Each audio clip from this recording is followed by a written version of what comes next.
Heavenly Father, as we come today, Lord, I just want to thank you for all the blessings that you have poured upon us. And Lord, please open our mind and our hearts and let us make good decisions. As I pray in Jesus' name, amen. Amen. I pledge allegiance to the flag of the United States of America and to the republic for which it stands, one nation, under God, indivisible, with liberty and justice for all. Roll call. Councilman Robert Gansby. Present. Councilwoman Cheryl McCall. Present. Vice Mayor McCall Williams. Present. Mayor Brown is here. And Cheryl Aldridge will be joining us later on into our agenda. Okay. The next, any addition, deletion, or any amendments to the agenda? No. Okay.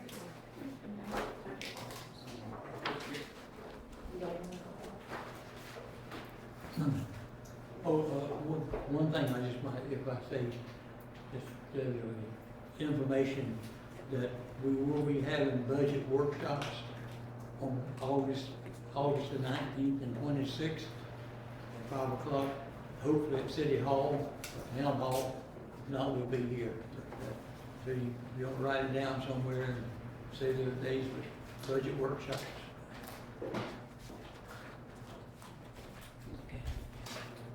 Citizens for the floor.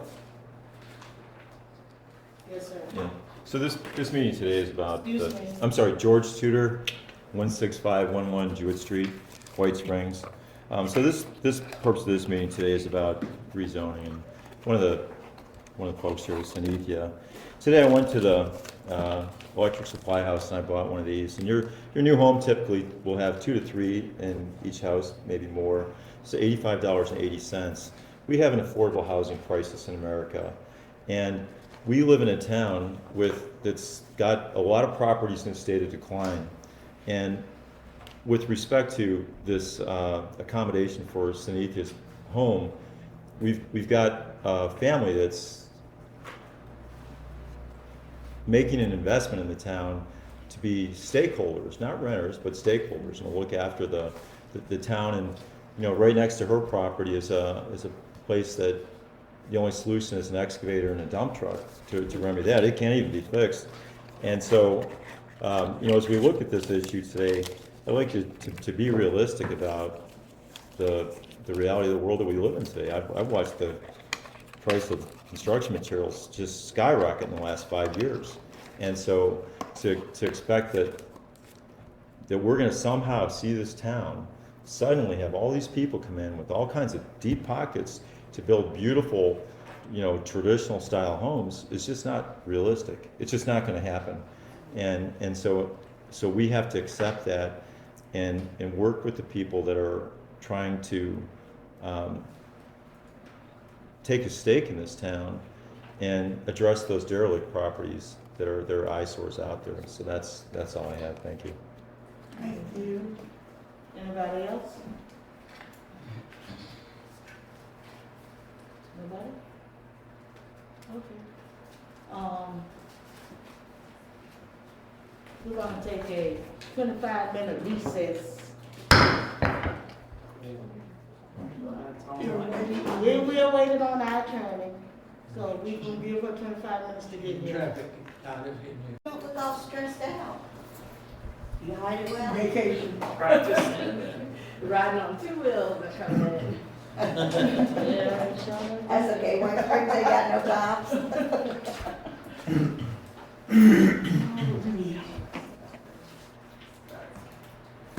you gonna call Cheryl on something? So it's up and running so she can connect by Zoom. She's got the link. Do we call her now? or- All of those, We're back in session now, Time. 6:30.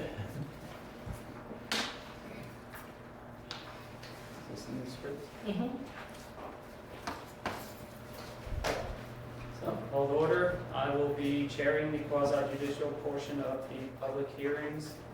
Today's agenda includes a quasi-judicial hearing on the 3 rezoning applications found under new business. RZ 2025-01, application by Michael Hutchinson and Angie Hutchinson to rezone parcel 8077-000 from commercial neighborhood to residential single-family / mobile home 1, related to Ordinance 2025-01. B, RZ 2025-02, application by Michael Hutchinson and Angie Hutchinson to rezone parcel 8076-000 from commercial neighborhood to residential single-family mobile home -1, related to Ordinance 2025-02. C, RZ 2025-03, application by Cynethia Williams and Donsha Brown to rezone parcel 8259-000 from residential single-family to residential single-family mobile home -2, related to Ordinance 2025-3. Ex parte communications. And our town attorney, please run through the procedures for the hearings and inquire of the members of the council regarding any ex parte communications. So this is a quasi-judicial hearing. The council is examining facts and evidence and applying existing laws and codes like a judge in a civil or criminal case. Therefore, any ex parte communications must be disclosed. An ex parte communication occurs when a party to an application or someone involved with a party talks or writes to or otherwise communicates directly with a council member about the issues involved with the application without the public present. A process has been established to disclose ex parte communications with such council members. When this procedure is followed, the presumption of prejudice is removed. At this time, all council members must publicly disclose any and all ex parte communications they have had and complete the disclosure form. At this time, if any council members have conflicts of interest, those conflicts of interest must also be disclosed at this time.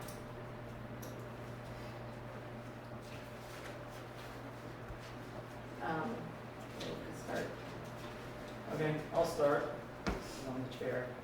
So on July 14th, I did have a phone call with Patrick Rachowski, who is a lawyer representing an interested party, to discuss issues that he had over the rezoning of parcel 8259-00. We discussed that, previous administration, zoning in general, appeals, and the current town council. I do not believe that had an influence on my stance, although it did influence me a little bit on my opinion on the speed at which we are moving. I also talked to Thomas Brazil, who expressed an opinion that he did not like mobile homes during our comprehensive planning committee. That did not have an effect on my opinions. And Mr. Wachowski sent many emails about the rezoning of parcel 8259, including one on the 16th, which was after the initial hearing. I do not believe they influenced me.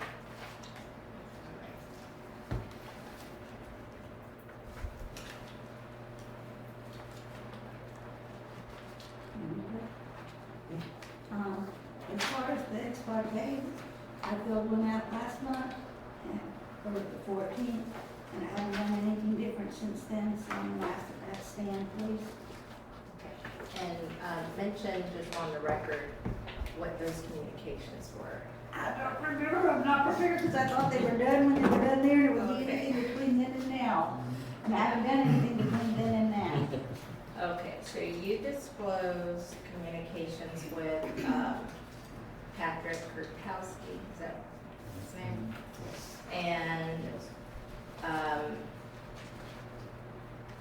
there were 2 others, Scott Gay and Thomas. Thomas. Mhm.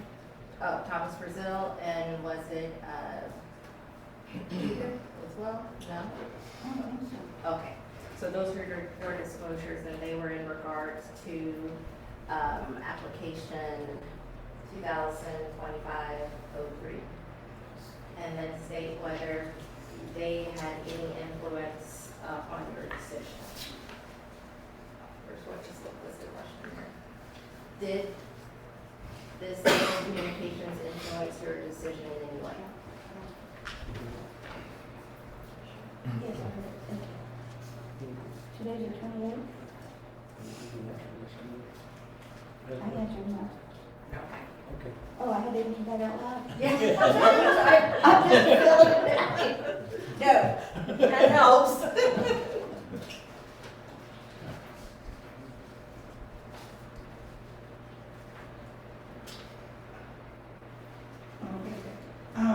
I received an email on July the 10th from Patrick Kwiatkowski. It was an unanswered email. I did not respond to him at all, but I did receive an email from him. And then the last question there, that this communication influenced your decision in any way? It did not. Can I ask, what we fill out for the application number or matter? That we just put 25-03? 03, yes. And, I did speak with Patrick, Kate. I forgot what date and what time, and I have not talked to anybody since then. okay. And did this communication influence your decision in any way? No. All right, we still don't have Shirley on board. Were you able to reach Did you her? get her? She didn't answer. She didn't answer, I've been trying to call her. Okay. Well, we're here. I'll keep an eye on it. When she joins us, we'll have to pause and ask her those questions. Okay. Let me see, can I call her? I don't think she's having a conversation with anybody but doctors.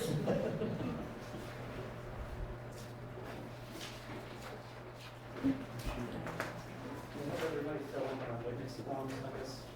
The speaker forms are here if you are going to speak.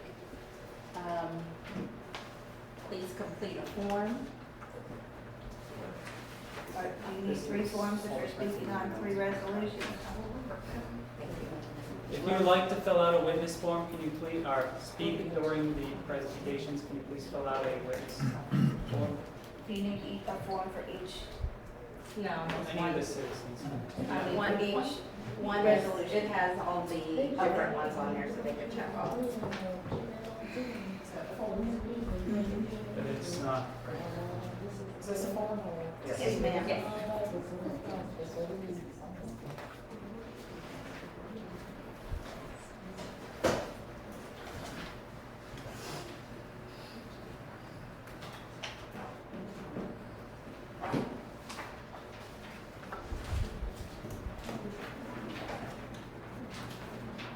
Anybody down there need materials in front of them? So it starts there. Are those the 1 through 16?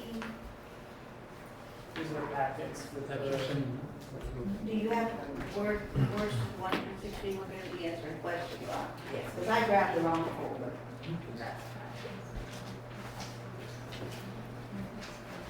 Thank you. Yeah.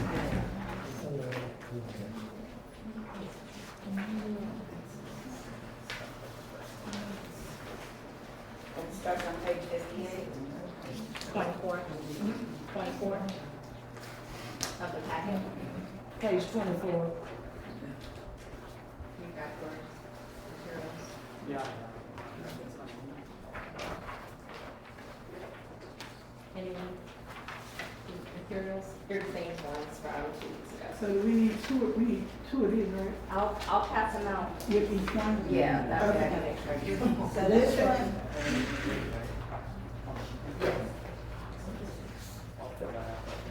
And it's the form that you fill out. that's what we're going to be answering. Do I need to just put this on here? Leave it to Tony.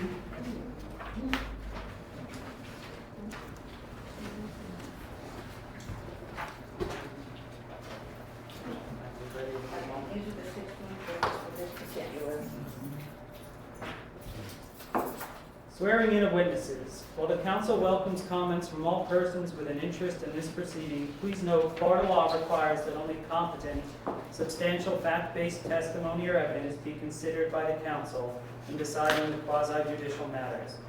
Pure speculation or opinion, not based on competent facts, cannot be legally considered by the council in weighing the appropriateness of the application. If you intend to comment or to provide evidence or testimony, please keep this in mind. Finally, before addressing the council, and in order to keep the public record accurate, you need to complete a speaker form and state your name, state your address, and whether or not you have been sworn in when you approach the podium to speak on the quasi-judicial matter. Please note that we will not permit comments or questions from the floor while not recognized by the chair during the recognized testimony. Since this is a quasi-judicial process, all testimony must be given under oath. Will anyone who intends to offer testimony during this hearing please stand to be sworn in?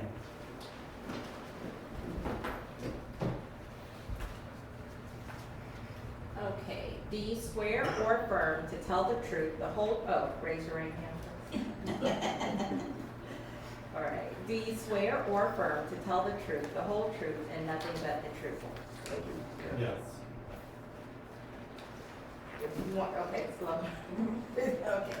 Do you swear or affirm to tell the truth, the whole truth, and nothing but the truth? I do. All right. I have a question, the way you read that, does that mean people cannot get up and say, I'm a neighbor and I love it?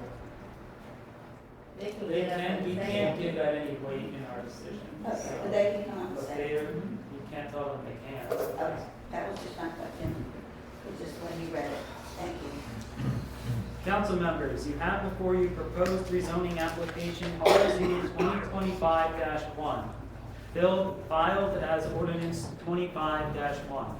An ordinance rezoning approximately .87 acres on parcel 8077-000, located adjacent to 10351 Deer Run, owned by Michael Hutchinson and Angie Hutchinson, as described herein, from commercial neighborhood to residential mixed single-family mobile home, RSF MH1, as defined and classified under the zoning code, pursuant to the land development regulations as amended, providing a disclaimer that the rezoning granted herein shall not be construed as an exemption from any other applicable laws, providing an effective date.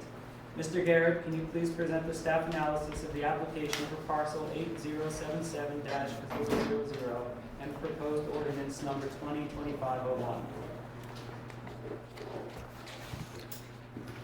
Mr. Chairman, for the record, my name's Lowell Garrett. I'm with EDA Consultants. I'm here as the town's planning consultant. And if at all possible, let me just state that your land development regulations consider the Planning and Zoning Board and the Town Council's first public hearing as the primary hearing. With that stated, if you will accept it, I would like to enter staff comments and also the staff report into the record.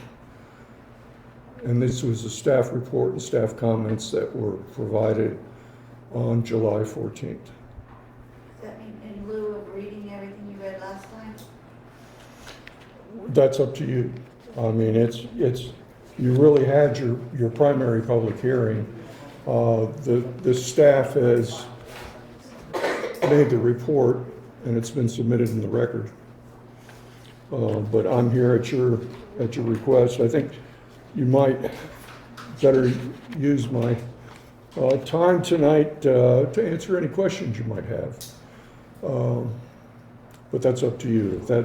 If you'll accept that, we Is can. everyone agree with that? I'm fine with it. That's acceptable. Okay. Just to state, the council has already considered the 16 items that are required to be considered within the land development regulations. Are there any questions at this time from the council? I don't have any. Through the chair, I guess, are we operating through the chair? My question is, of these 16 points, do they only address the property itself rather than the application? they address the property in relation to the application. In other words, yes, they're geared towards the property, but they're designed for you to be able to consider whether this is an appropriate change based upon what is being requested. Understood. Okay? Are there any more questions from the council? No. I'm here to answer any questions later, so if at any time. Thank you. We'll now hear the applicant's presentation if they desire to do so.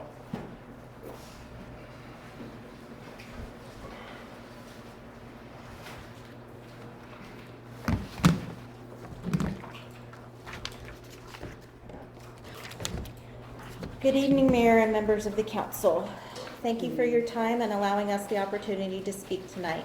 My name is Annette Hutchinson, and I'm here with my husband, Michael Hutchinson, and we own the property at 10351 Deer Run and parcel 8077-000. We're here tonight to ask for your final approval of our rezoning requests and to respectfully request the rezoning fees be waived due to circumstances beyond our control. When we purchased the property at 10351 Deer Run, we were told by the town and by the appraiser for our mortgage company that the zoning was residential. It wasn't until we applied for the permit to place a mobile home on the second property that we discovered for the first time that the town had it zoned as commercial neighborhood. This came as a complete surprise, especially since the property has no commercial features, no paved access, and is also is only reachable by a one-lane dirt easement that runs between two existing residential homes. That makes commercial use not only impractical, but also inconsistent with the town's own zoning code. Specifically, Section 4.2.22 of the White Springs Land Development Regulations states, "No land in a residential district shall be used for driveway, walkway, or access purposes to any land which is in a commercial or industrial district, except in cases where an existing use has no other outlet." That clearly does not apply to this property.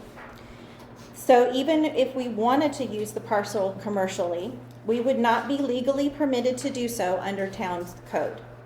This zoning mismatch was a clerical error on one that the council has publicly acknowledged was caused by a previous staff member. While that oversight is not the fault of the current staff or council, it is up to the council to make it right. Further, the 2014 Town of White Springs future land use map has these two properties classified as residential, moderate density. We're not trying to rezone for personal gain. We are simply asking the town to fix an error it made so the property can be used lawfully and appropriately. At no point during the rezoning application process were we informed of any fees. The Florida statutes require public transparency in both the enactment and enforcement of local fees. Under Florida statute 166.041(3)(a), all municipal ordinances, including fees schedules, must be adopted through proper public notice and procedure. Under Florida statute 125.56, 163.3171, 166.222, and 553.80, municipalities may establish fees, but only by ordinance, and they must be publicly available and uniformly applied. In our case, not only were the fees not disclosed to us prior to the initial hearing or application, but even the Planning and Zoning Board and council members were unaware of them at the time of our application. That's evidence that the fee, even if it exists in an old ordinance, was not being properly administered, noticed, or enforced, which calls into question whether it meets Florida's legal standards for enforceability. Further, courts and the Florida Attorney General, in formal opinion dated April 26, 2010, have stated that local governments cannot use administrative fees to recoup the costs of general operations or past mistakes. Fees must reflect the actual cost of providing the specific service, not serve as a penalty, and not pay for lack of knowledge on the part of the council. To charge us $2,000 without prior disclosure, without posted schedule, and for correcting an error we didn't cause is not just inequitable, it's contrary to due process under Article 1, Section 9 of the Florida Constitution, which prohibits arbitrary or retroactive government penalties without notice or fairness. We're not asking for special treatment, we're asking for a one-time waiver in a unique situation caused by an administrative oversight. We believe the town now has a chance to correct this mistake fairly and transparently. And moving forward, the process can be clarified so that others don't face the same issue. Again, we are here to ask for final approval of our rezoning request to single-family residential mobile home use for both properties as required by the property's actual access and use, and a waiver of the rezoning fee based on the town's own administrative errors and lack of due notice. Thank you again for your time and consideration and your service to the town. And I have all of those ordinances and cases here that I'd like to enter into evidence. May I ask a question for clarity? Then you'll be able to ask a question. Well, did you fill out the? Well, I did, but I didn't, it's not factual testimony, it's just a question for clarification. Then we're not gonna be able to do that, so. Okay. That would likely be outside of the scope of this hearing to waive that fee. It would have to be something that we would have to take sidebar. So when can I bring that to the regular To council meeting? regular council, Maybe well. bring it to the town manager first. And then he can put it on the agenda.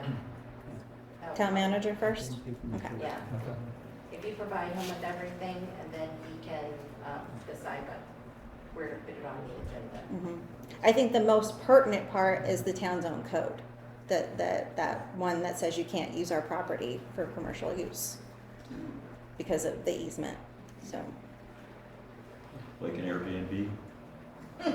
Well, that's not commercial. It's a business. Okay, It's a business, but it doesn't have to be registered like a business does. It's business. all right, let's move on.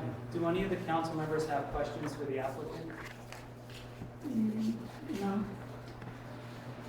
No. Did you want your exhibit from the previous session to be entered into? Yes. And then all of Copies this as well? too. The map, yeah. Yeah.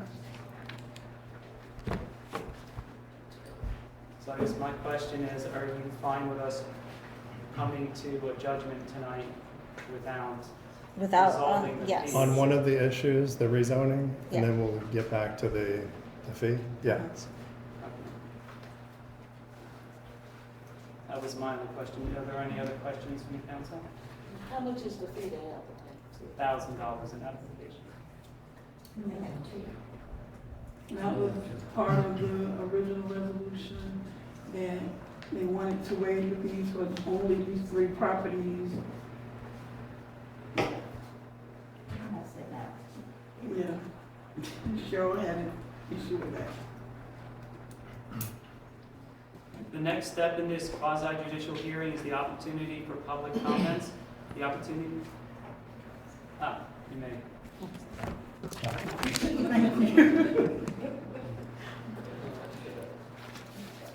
The next step in this quasi-judicial hearing is the opportunity for public comment.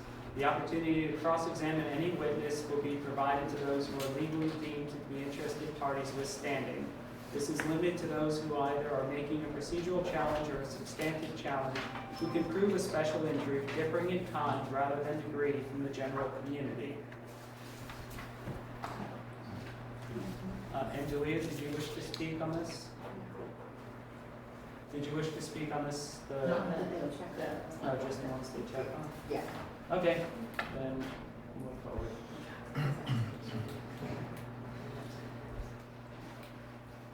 Applicant, do you have any rebuttal evidence to submit, or would you like to make a closing statement? Do council members have any additional questions for the applicant? No. No. Mr. Garrett, do you have any rebuttal evidence to submit, or would you like to make a closing statement? No. Do the council members have any additional questions for Mr. Garrett? No. Okay, this closes public comments. Do we need to now fill out our forms? Yeah. So, We will take a minute to fill out.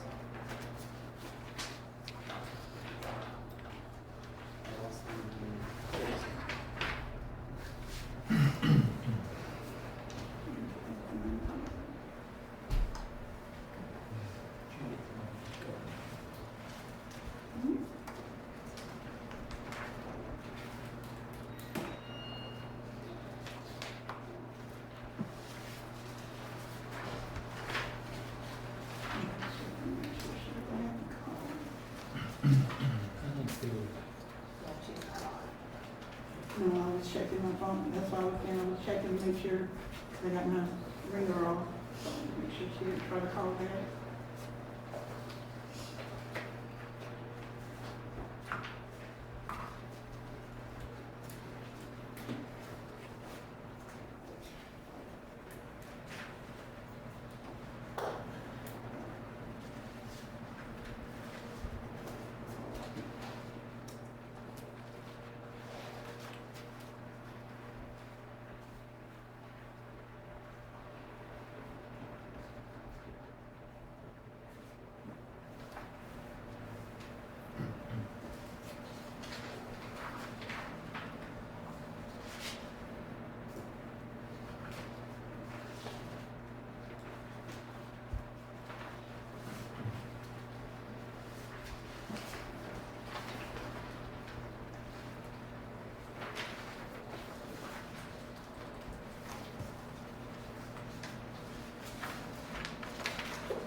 For clarification,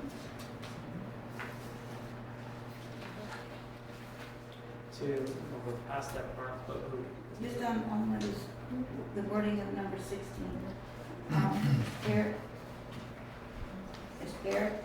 Oh, yes. On number 16, it says the availability of alternative sites in property zone districts. So how would that, I mean, that should be addressed in the staff report, right?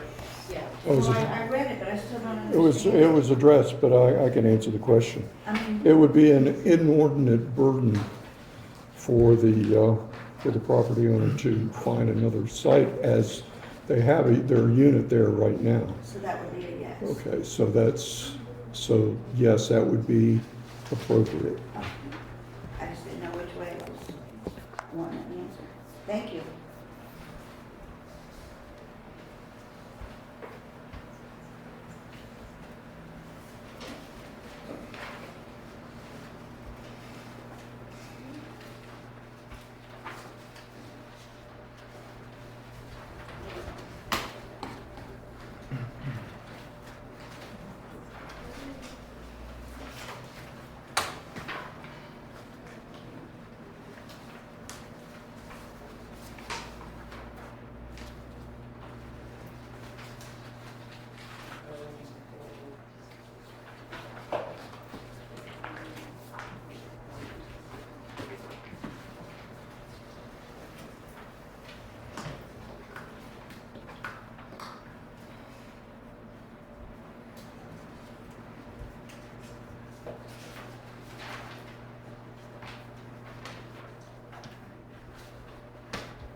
We have concluded the public portion of the hearing for rezoning application RZ 2025-01 and ordinance 2501.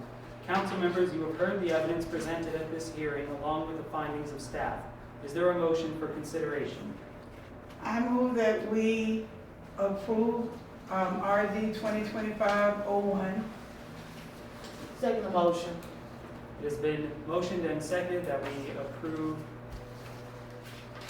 RZ 2025-01. Is there discussion? None. Without discussion, we'll bring it to a vote. All in favor, say aye. Aye. All opposed, say no. Ayes have it. 4 yeses, 0 noes. Chairman. I'm sure that everyone understood that was just for the rezoning, nothing to do with fee thing. Correct, that was only for the Because rezoning. in her request, she requested that the fee be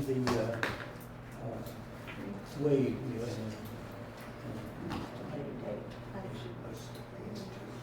Absolutely, but I mentioned we can't address the fees today. That they wanted us to proceed with this, without addressing the fees, we said yes. Okay. So. Council members, you have before you proposed rezoning application RZ 2025-02, filed as ordinance 2502.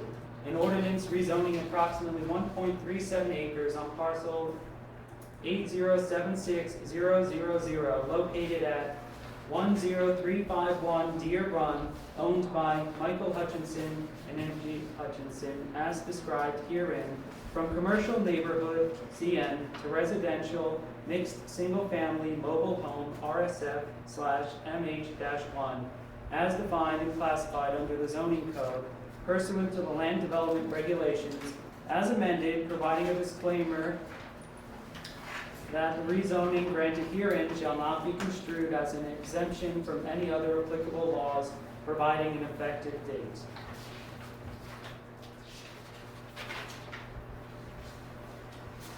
Mr. Garrett, can you please present the staff analysis of the application for parcel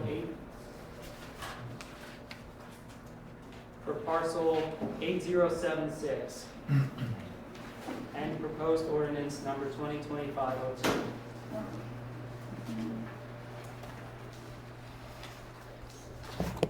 Mr. Chair, again, I'd like to enter into the record the staff report and the staff comments that were made on July 14th. Is that acceptable? We accept that. Does any member of the council have questions for Mr. Garrett? No, not at this time. Thank you. We will now hear the applicant's presentation if they desire to do so. If I can enter the same one that I just did, that's fine. That's fine. Would you like to enter the And handout? the same evidence, yes. Do any of the council members? At this time.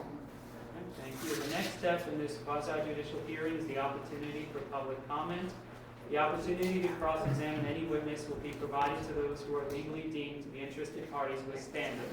This is limited to those who either are making a procedural challenge or a substantive challenge who can prove a special injury differing in kind rather than degree from the general community. We did not receive any forms wishing to address this, so I will move on. Applicant, do you have any rebuttal evidence to submit, or would you like to make a closing statement? No.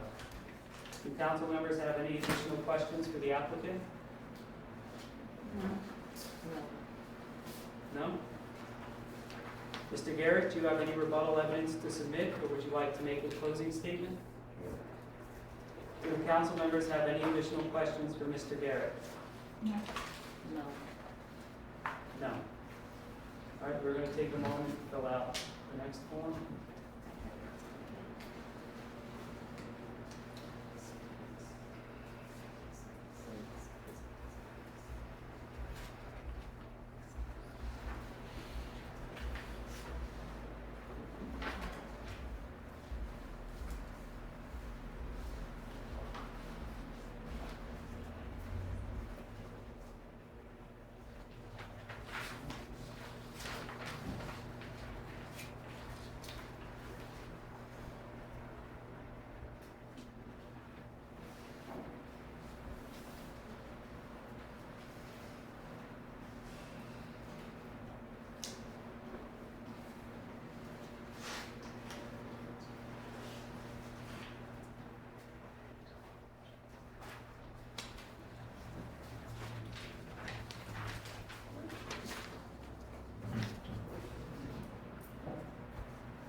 We have concluded the public portion of the hearing for rezoning application RZ 2025-02 and ordinance 2502. Council members, you have heard the evidence presented at this hearing along with the findings of staff. Is there a motion for consideration? I move that we accept, approve RZ 2025-02. Second motion. It's been moved and seconded that we approve RZ 2025-02 and ordinance 2502. Is there any discussion? None. No. No discussion, we will move to a vote. All in favor say aye. Aye. All opposed say nay. The ayes have it. It carries with 4 yeses and 0 noes. Council members, you have before you proposed rezoning application RZ 2025-03, filed as ordinance 2503. An ordinance rezoning approximately 0.255 acres on parcel 8259-000, located on First Street, near the intersection with Mill Street, owned by Cynethia Williams, as described herein, from residential single-family RSF to residential mixed single-family mobile home RSF/MH-2, as defined and classified under the zoning code, pursuant to the land development regulations as amended, providing a disclaimer that the rezoning granted herein shall not be construed as an exemption from any other applicable laws, providing an effective date.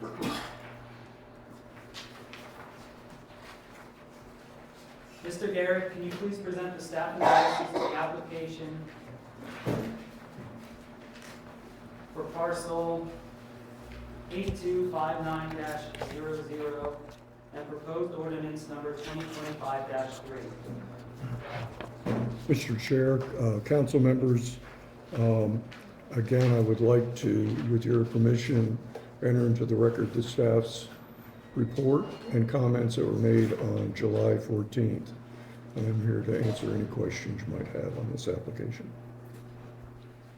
Everyone find that acceptable? Yes. That is acceptable.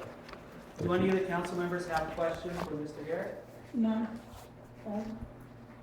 All right, thank you, Mr. Garrett. You can be excused. We'll now hear the applicant's presentation if they desire to do so.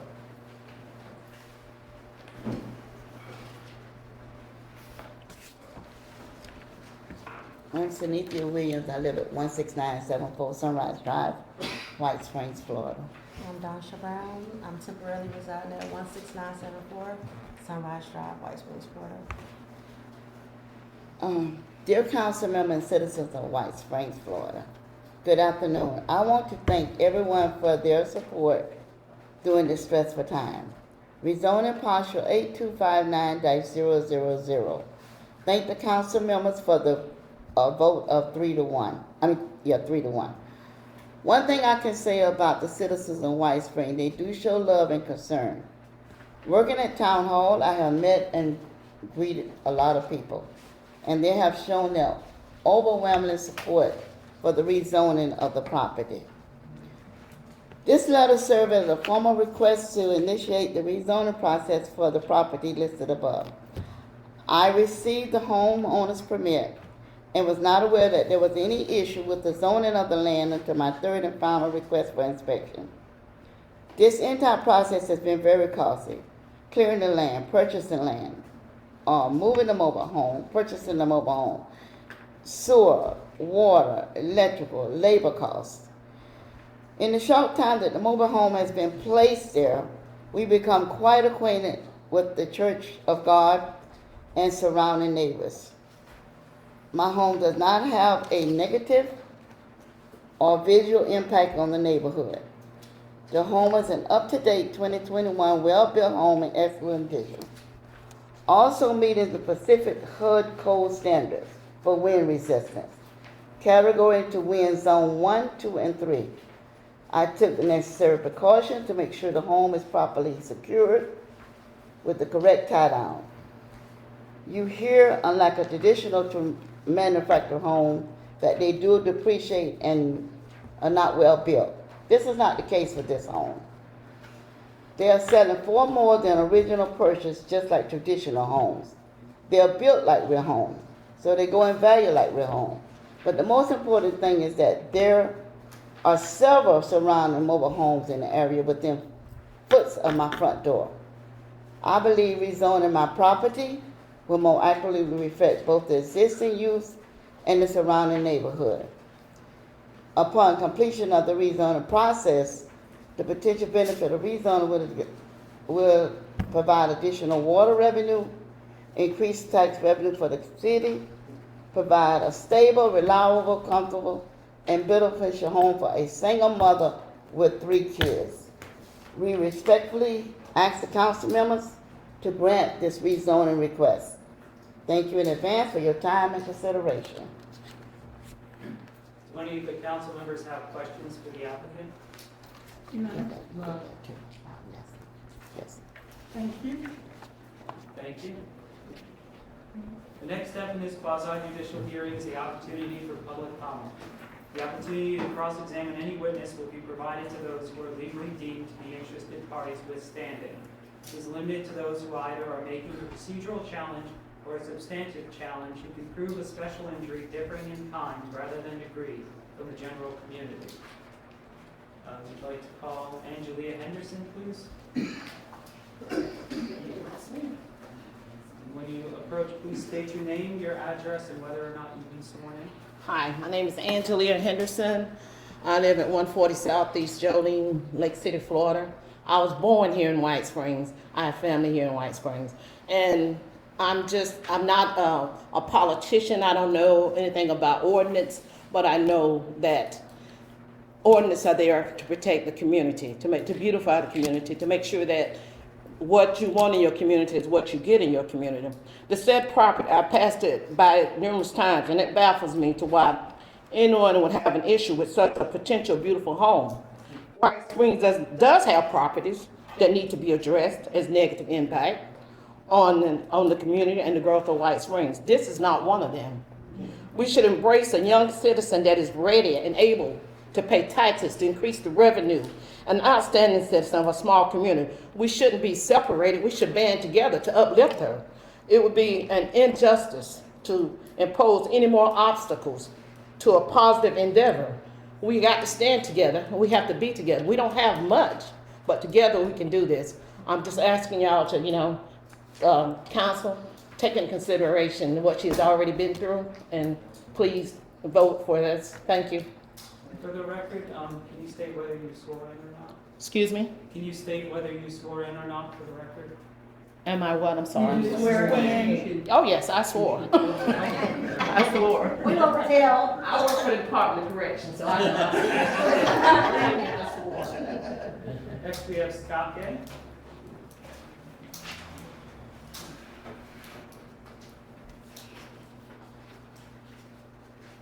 Scott Gay, 10565 Kendrick Street, White Springs. I was sworn in, and last meeting I submitted some documents as evidence. I would like those to stand just as Mr. Garrett's documents did. Okay. Yes. That will be To me, this is about process and precedent. This is not about structures. When this application was submitted originally to the town manager or the town clerk, it should at that time have been deemed an insufficient application because it does not include all the data that's required in the land development code. The easiest explanation for that, or example of that, is there's a 4-page application. Page 4 is signed by the town manager and the town clerk, and it references page 2 and 3, but there's no page 2 and 3. So that's why I say the application's incomplete. That's what I submitted into the evidence last week. At that time, the land development administrator, the town manager, should have said, the application's not complete, you've got to add some more documents. But that didn't happen. The application was forwarded to the county building department, who issues our permits in White Springs, and they issued a building permit to put the structure there, because White Springs had signed page 4 of this application. The zoning change is a separate action from site plan review, which has to be done, and also the building permit. Those are 3 separate actions. We're rolling all that into one here tonight to make it all legal.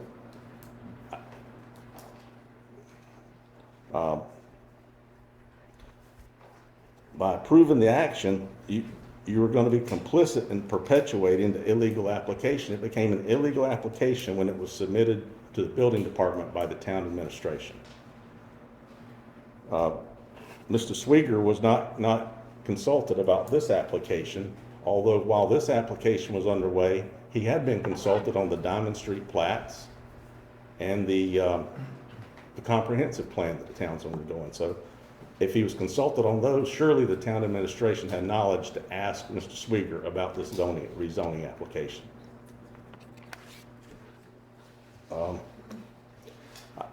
I say it's apparent because I've not seen all the evidence that's been submitted to you. I've seen what I can see online, and from that I conclude that it's an illegal application. I've been doing land development for 30 years, and I'm very familiar with the process and the appeals process and the rules. And if this is appealed, this will go through a more rigorous process, a more thorough and rigorous process, and a lot of things will be looked at and to either substantiate the application or to refute the application. I would just like for someone to ask on the council to ask Mr. Swieger, were you consulted? And if you had been, what would you have advised the town administration given the incomplete application? That's an easy thing to do. It's right here. Or Mr. Garrett.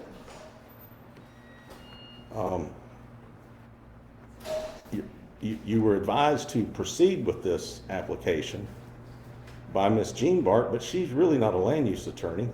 So you're taking your advice from someone who doesn't have experience in land use matters nor the appellate process of land use matters. Mr. Garner, last 2 weeks ago, was appointed the land use administrator. He may be able tonight to deem this application insufficient and not put you through the choice of having to vote for or against this resolution or application. 10 letters that were submitted last week by the applicant, it's great that everybody's involved in the community, but those don't count as evidence. Those count as opinion. So you can't consider the letters. Those letters would be great if this was a variance application, but this is a rezoning and a quasi-judicial proceeding, and they don't count as evidence. None of those people were sworn in to the proceeding, so that doesn't count as evidence. I haven't seen the applicant submit any evidence. The burden is on the applicant to prove that the rezoning is necessary. I haven't seen any substantial, competent evidence, which is what you're supposed to vote on in the package you were given by the town attorney. That's all you can consider. And there's been none submitted that I've seen. You may have it, but I've not seen it. I respectfully request that you deny the application, because what you're going to do is create a precedent. Next time it might not be something as friendly as, in this case, a mobile home on a parcel in town. Because if you vote to approve this, you've then set the precedent that, well, I'll put it there and we'll worry about the legalities later. And that could put us in a very bad position. And the distinction between this case and the previous one that you approved is the previous applicants started where you're supposed to. They came to the town, let's talk about the process, and they've gone through the process. In this situation, the structure was put in place, the trees were removed, fill dirt was brought in, the structure was in place before an application was even made. Sufficient application. So I'm concerned about the precedent. It's not about the structure, it's the precedent you're going to create by doing this, and I would respectfully request that you deny the application and go back and start over with 3 separate processes like should be done, rather than trying to correct this with a board action subsequent to the structure. Mr. Day, can you come back to the podium, please? Will we ask questions of those? We have to, for clarification. We need to clarify. We are only here for one thing today, the rezoning application. We are not here for a site plan review. We are not here for a building permit. we're here for rezoning. You actually can't do those at the same time. You must do the rezoning first. The land development regulations state that. So the application that you're referring to that wasn't completed properly, you're referring to the mobile home permit application, or are you referring to the rezoning application? I didn't see a rezoning application, I saw a building permit application. The rezoning application has been part of the packet since the last meeting. Okay. I can, The structure is there. I'm aware of that. We're aware of that. So the rezoning application is what is being heard today, and that application has been in the packet. Are you stating that the rezoning application itself is inadequate, that the one that you haven't seen?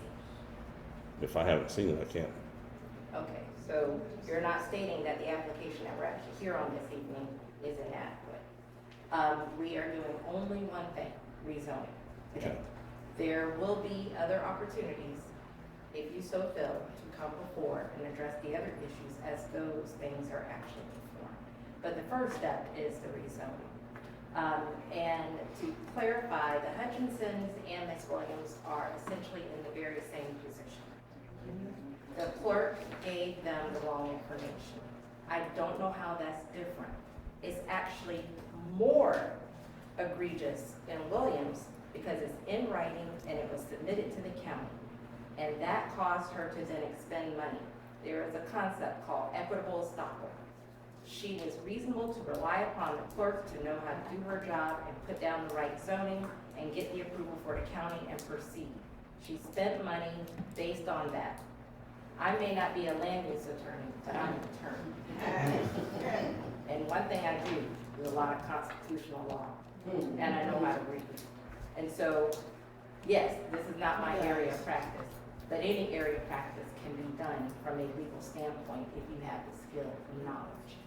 So, Mr. Speaker, no, he was not consulted when the mobile home permit application was submitted. We know that. He put that in writing in an email to me.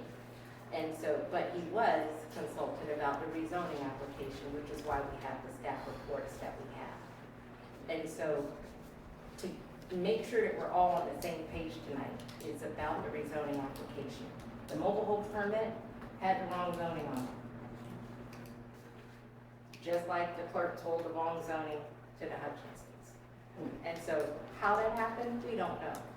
But it happened. And so we're here today not to try to do something nefarious. We're here to do the job that should have been done. And if it had been done right the first time, then Ms. Williams wouldn't have been in the position that she's in. The Hutchinsons wouldn't be in the position that they're in. But we're here today. We all know that there were deficiencies with the prior council. We've been through that, and I thought we were all trying to move forward and trying to make sure we do things correctly. And that's what we're trying to do. And if you're able to help us in any way to do that, that would be greatly appreciated. Because we do want to all be on the same page and work together. And so, yes, there are things that you pointed out, you pointed out to us. And so, yes, that's why we're here. And we're grateful for that and have the opportunity to fix it. And so I would just want to, I just need to put that on the record as we move forward so that there isn't this level of confusion between applications going on. May I respond? Yes. Well, there's also a concept of caveat emptor, buyer beware. And I heard the applicant say that she went through the expense of a trailer, moving the trailer, clearing the land. That should have all been done after you knew you had the zoning. So I don't see that. She thought she had the zoning. That's That land development code is here for everybody to read, and it should be followed. And if we don't, then we're going to set a horrible precedent. And that's all I can say, unless you have other questions for me. I got a question, yeah. All right. Ma'am? We don't, or we typically don't cross-examine witnesses. So, should we be moving on?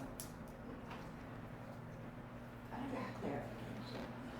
If it helps the council understand the issue, I don't see where, and if it helps Mr. Gay understand the position, then I think that if it helps the community, then let's do it. If it helps everybody have a better understanding, then I think not that we would do it every time, but I think Okay, Scott, you just mentioned the buyer beware. What is the difference? To me, I'm looking at it maybe differently than everyone else. What is the difference with buyer beware as far as Michael and Angelina and Cynethia? They both encountered the same thing, but you're only, to me, picking at Cynethia with her process. The husband had the exact same You asked a question. situation, so explain to me, what's the difference with the buyer beware from the first two,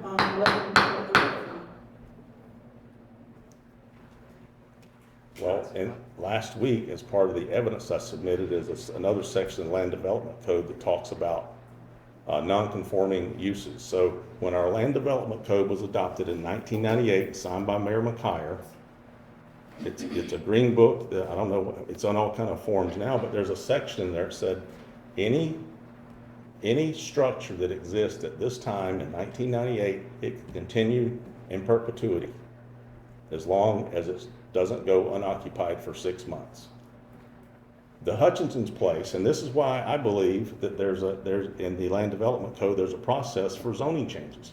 Because someone sat down and drew a map and drew a straight line through their property. They'd never been to White Springs. They just made a map, said, here's your map. Well, their property had been used as to what it is now prior to 1998.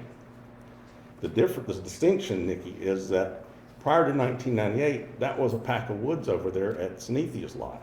we're talking about the rezoning process though, not all of the other mumbo jumbo. I'm specifically asking, what is the difference in her rezoning application and Hutchinson's rezoning application? Well, her rezoning is happening post fact.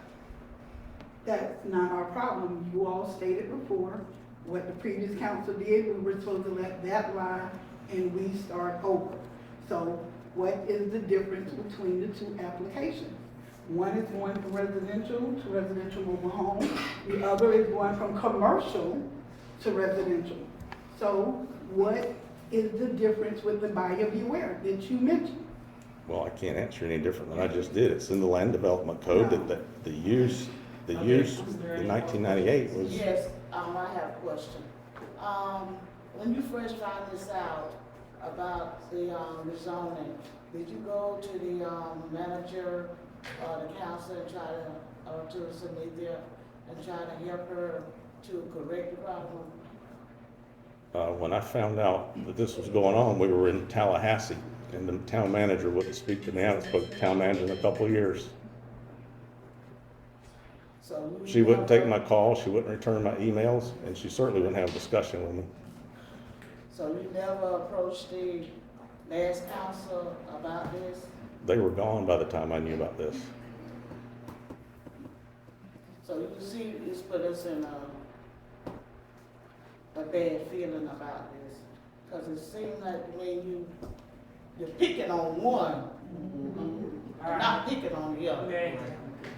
I just explained the distinction in my mind, and I will find out if there's an appellate process. We'll find that out and vet all this out. But in my mind, there is a distinction, but that's yet to be determined if this goes beyond tonight. But I feel like they was calling for help, and like you said, you was in that position for 30 years. I feel like you could have helped them in some type of way. I was on the Planning and Zone Committee here for a couple of years. They take no advice. I continually stood up at council meetings and offered my help and assistance about anything. Never was taken. I was laughed at, scoffed. Well, so I've done the only thing that I know how to do. Bring it to you. You're the process. You're the arbiter tonight. You're the judge. And you have to make a decision, unfortunately, if someone doesn't withdraw the application or Mr. Garner declare it insufficient. Or you can disapprove it. Those are the choices. But I did all I could do procedurally. So Garrett, do you have a question? Lee? Yes, I have a question, clarification of the statements I heard. When I got here on the 23rd of June, a couple of days after, I was asked about rezoning. And the packet that I was given had the mobile home permit application 4 complete pages dated 11th of March, 2005. Now, I think that's what you were talking about, was not filled out completely. That's just what was in the packet that I was given, and I put in this folder right here. So that's the first I heard about it. Now I have page 2 and 3. It's here. Well, if you'll turn to the back of that application, But again, you're talking about the mobile home permit application. yes, I'm talking about that, whatever that is. Look, I've stated my case. I'm worried about the precedent, and the procedure here is not the structure.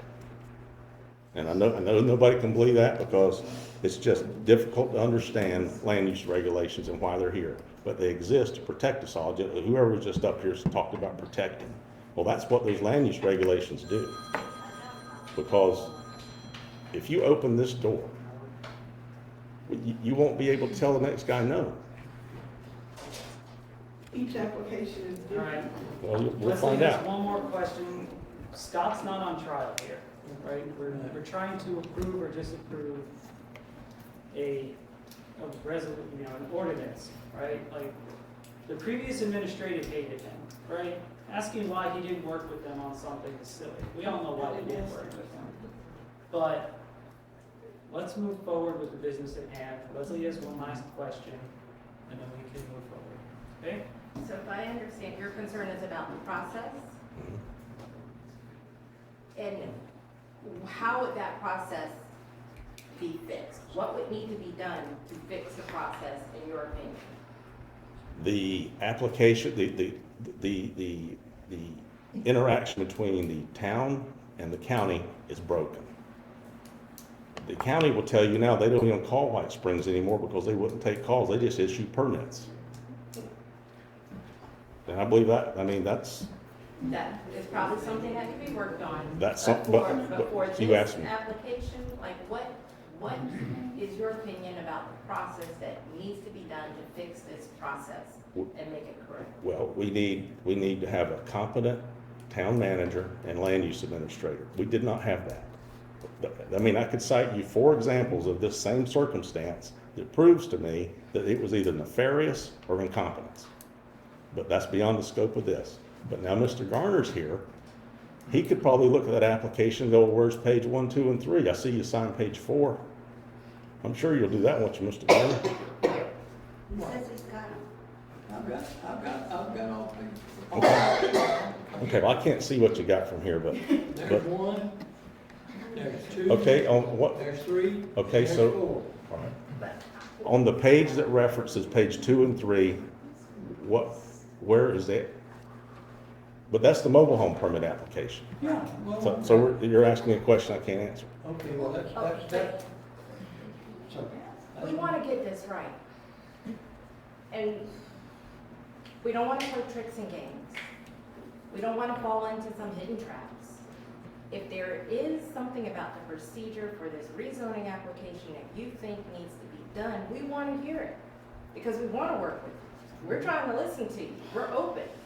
But other than just a denial, what is it that you think needs to be done procedurally about the rezoning application for the Williams property? I think the 3 processes need to be bifurcated. The land use and zoning should happen before any CO is issued. Site planning must happen before any CO is issued. But, We don't have a problem. No, I don't know. think You don't we either. understand that. But Scott, I think we agreed. That's why we're doing one thing today. And those other 2 things need to be addressed and happen afterwards. Because we can't do those things until we do the rezoning. But how do we first. get in the position of, okay, I'll just go do what I want and ask permission later and sort out the legal process later? How do we not end up there? Well, the problem is they got permission and then permission was withdrawn. That's the distinction that we're dealing with right now. They did not do something without permission and then it came to light they didn't have permission. They were given permission and that permission was not right. Like, we know that, it was wrong. I'm sorry. Cheryl, you have a question? So, now that the home is in, the two processes that have not been done, can they be done retro to make this all better?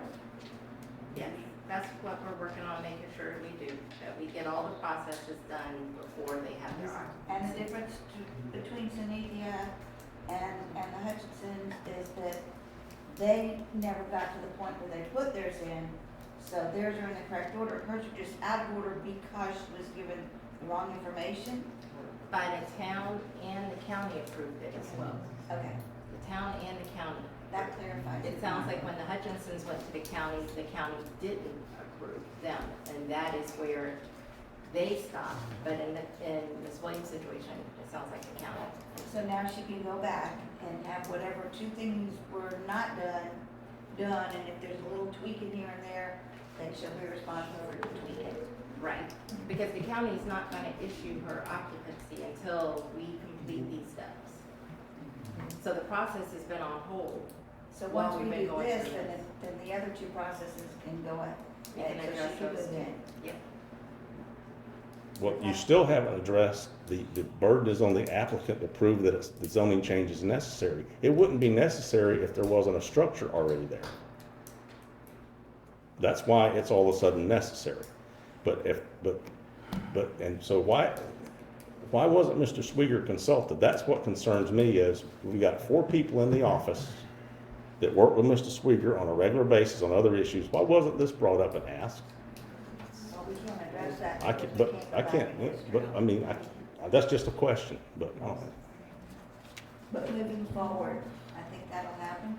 Moving forward, we need to sit down with the county and say, number one, you've got to start calling the town again. Just can't keep issuing permits like you've been done because 5 years you didn't get a return call. Okay, we got a return call sitting here now. That's step one. I had that conversation with Sarah last week. And Mr. Garrett is working on the relationship with the county. Honestly, we need an across-the-board better relationship with the county, but that's kind of out of scope of what we're doing right now.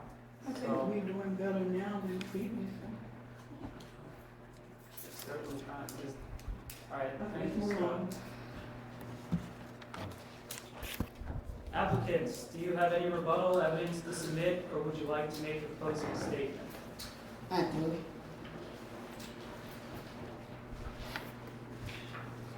That package was completely done.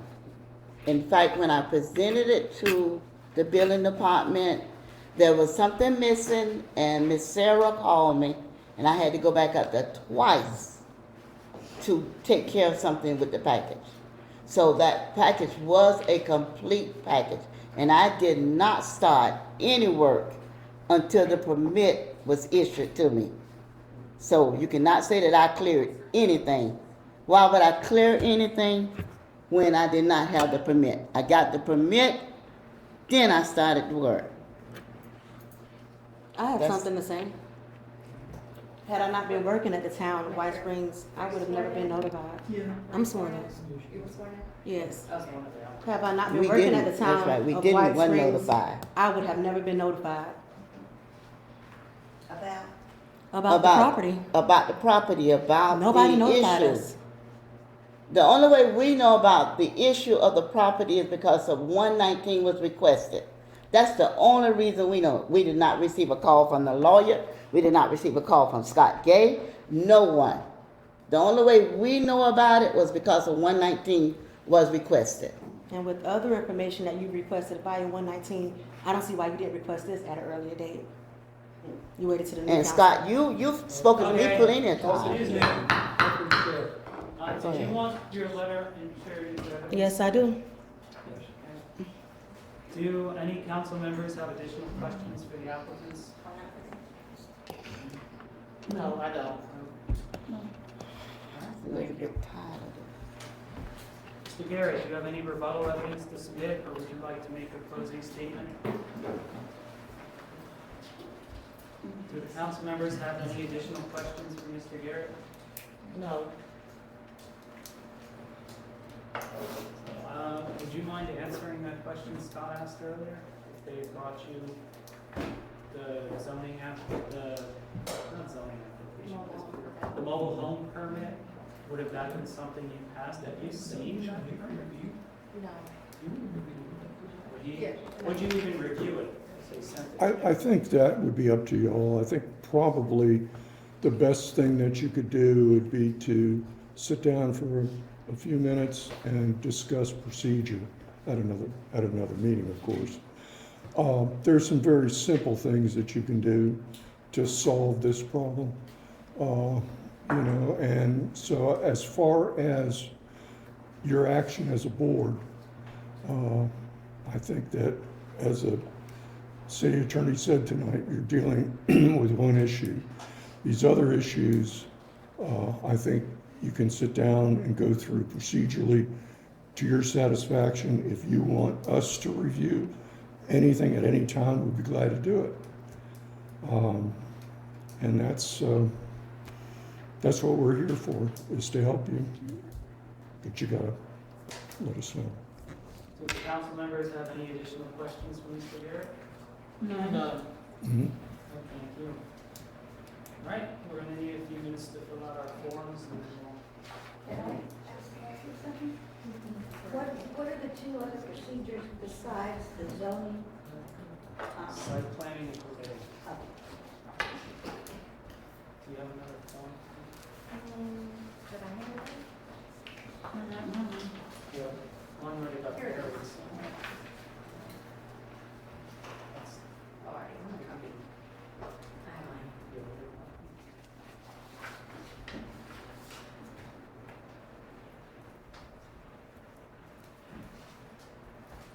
yeah,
We have concluded the public portion of the hearing for rezoning application RZ 2025-03 and ordinance 25-03.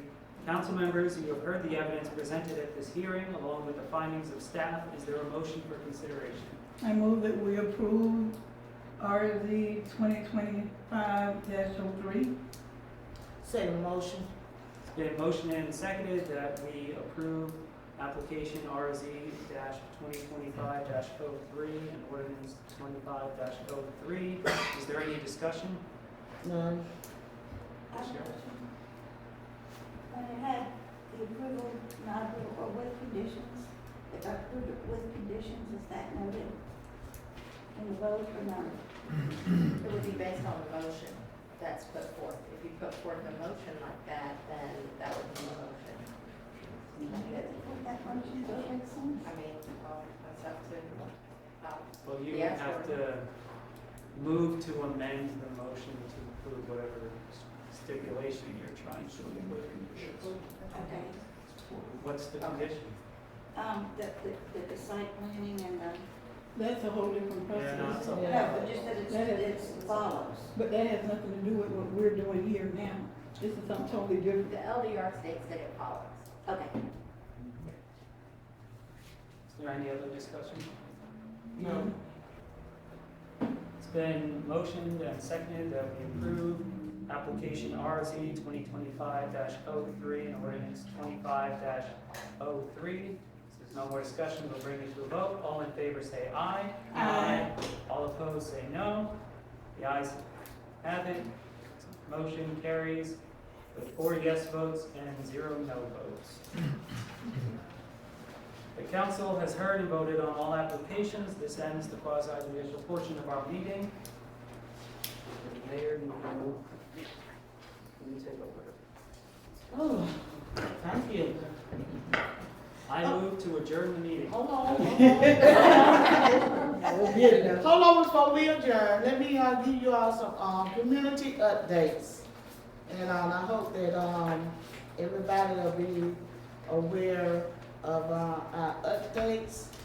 On August the 2nd, 2025, there will be a book bag giveaway up there in Jasper. At the old high school, the time is from 9 to 12. August the 8th, 2025, the sheriff department along with the drug coalition, they having a slushy day. I think our time will be 1 to 2. And August the 9th, 2025, Kids at Birch will be doing her ice cream social. That starts at 11 o'clock on the 9th. 8th, 9th. And on August the 23rd, 2025, the SWAT team want to do a movie night. So, and then those that was not here earlier, we have a budget workshop August the 19th and August the 26th, and both times are at 5 p.m. 5 p.m.? 5 p.m. Tony, you said the budget workshop the 19th. Yeah, August the 19th And the 26th? and the 26th at 5 o'clock. I would hope it's gonna be at City Hall, Town Hall. Yeah, we'll be back in town hall. Yay. And But, where- the slushy day and Kids Ice Cream Social will be held at the Mr. Willie Guy Turner Park. So I want to, and the movie night will be held at the ball field, like they did last time. Get to bring your chairs and bring. Yeah, make sure you bring your chairs. You know what time is movie night? You know what time? Movie night probably be around by 8:30 when it get just dark. Bring your mosquito spray. Yeah, bring your mosquito spray, bring your chairs. It was fun last time. Tried to eat up all the If popcorn. y'all wanna donate something to the kids, Like accept it with you. Like what kind of stuff? Napkins. We have to get the kids Kids in be there. on the roof for the ice cream social. Kids has one rule for the ice cream social. Parents, you cannot interfere with what your children put on their ice cream. Unless They they're can get as allergic much as to, they want and as many nuts. times. unless they're allergic to Yeah, that's nuts. just something that are other than that, parents have no say so while they're there. Yeah, that's her number one rule. And this is going on like 20 years. About 20 years, 21 years you've been doing this? Parents, if you're a parent or grandparents, or if you're a guardian, please congratulate our children and our grandchildren. Henry County School, we are a C. So I am happy that we motivate them and get them and let them know how much we appreciate them, so they can climb the wall and we become a B or A. So let's keep our children in mind and hug them and kiss them and tell them to go for it and make sure they get plenty of sleep when it's time for test night. So, make a motion. I move to adjourn the meeting. I second that motion. It was motion and second that we adjourn the meeting. All the time.